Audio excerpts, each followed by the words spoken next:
Look out, your Wi-Fi's probably getting hacked again. Time to update all the things.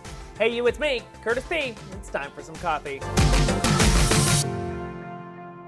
Bad news for everybody using a Wi-Fi device, as a major encryption algorithm has been hacked, which could expose all the data transmitted over Wi-Fi. The good news though, well, the code hasn't been released to the public yet, so, you know, no one's got it yet, but that doesn't mean someone's not gonna get it soon. And many of the biggest tech companies in the world are working on solutions and software updates for their devices to prevent this in the future. Now, does this mean you should stop using Wi-Fi? Well, no, unless you're transmitting sensitive data over your Wi-Fi network.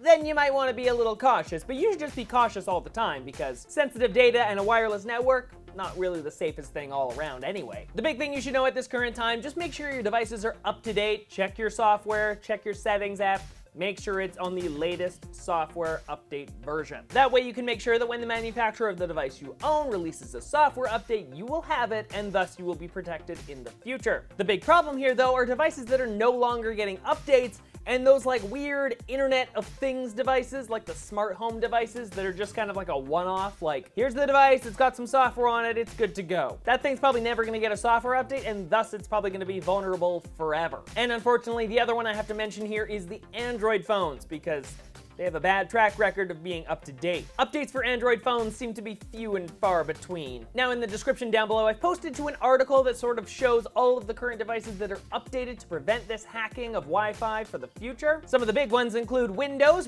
7, 8, and 10 have already been patched according to Microsoft, which will fix this issue, though Microsoft hasn't said if they're going to be updating older devices that include XP or Vista installs. Apple is working on an update for macOS, but that hasn't happened at this current time. As for iOS, the watchOS, and tvOS, well, developer betas have already been patched to solve this, so Apple's just working on releasing those betas to the general public. Linux, if you happen to be running that, good news, there is actually already an update available if you happen to run a Debian-based sort of operating system or a version here. Just download the update. It'll save you all the hassle. And Android, if you're running a new version of Android, good news, you'll be getting an update on November 6th, which will solve all of this issues. Otherwise, you might have to wait until your manufacturer releases an update. And if you have a phone from HTC, Sony, and Huawei, they haven't announced anything about this, so that's not a good sign. They're probably working on it, but it's hard to say. And Samsung, one of the biggest Android manufacturers, says there is an update coming out very soon, so that's a good sign. Up next into the quick news, everyone, new high-resolution photos of the iPhone 10 are showing up online of the device out and about in its everyday life. The devices are currently being used by Apple engineers and telecom engineers to actually fully test out the device before it launches next month. These recent photos showing off what the device will look like away from, you know, the perfect Apple PR photographs.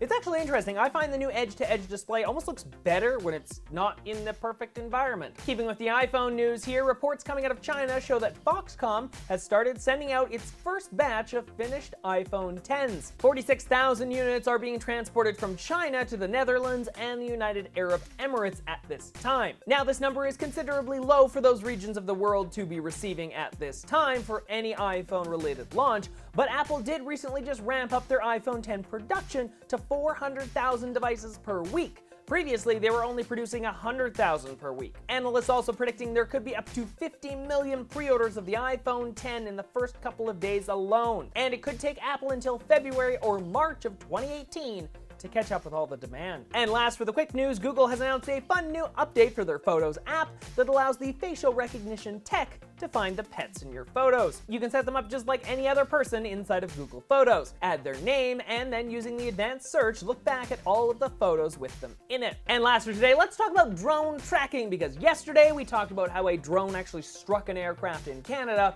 Well, now DJI is rolling out a very interesting system that can track all active drones within an area. Called Aeroscope, the system uses a GPS data to let the authorities actually know the location and flight altitude of a drone in the area. It can pass along the drone's serial number and the registration information of who owns it. The new system is currently only installed at 2 international airports, but more could be on the way. Now, basically what happens here is the drone is always sending data back to the controller, right? Like, that's just how it works. The system developed by DJI basically just intercepts that data and reads it. So if you happen to be flying near an airport, this box can just be like, hey, that drone over there, it's owned by John. Here's his address. here's his registration number, here's when he bought it, here's what type of drone it is. It can tell you all of that sort of stuff just right there without them having to intercept your drone. DJI themselves saying it's safe and it doesn't require any extra hardware on the actual user side here. Though the big question, is this actually infringing on your freedom to actually fly the device since other people can just track it? Personally for myself, we only have to look at the current news to show that something like this was probably needed for some time. The increased number of illegal drone flights happening around the world and in restricted areas and unsafe areas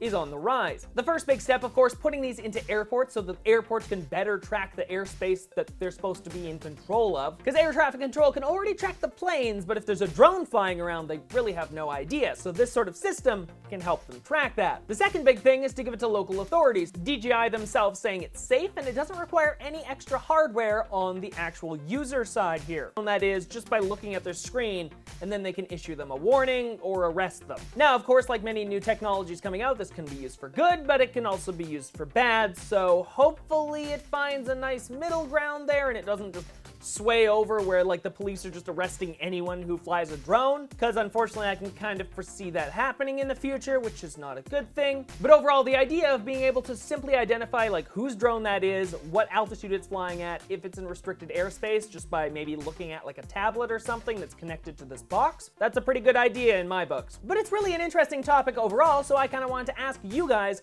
what do you think about DJI's new drone tracking technology? Do you think it's good? Do you think it's bad? Let me know, comment section down below. So hopefully you enjoyed today's video. If you did, make sure you hit that like button and of course subscribe to the channel. I'm working on releasing new videos just like this throughout the week, so make sure you subscribe to stay up to date on all of that. You can also find other videos just like this one on screen right now, so make sure you check those out, and you can find links to all of my social media websites in the description down below.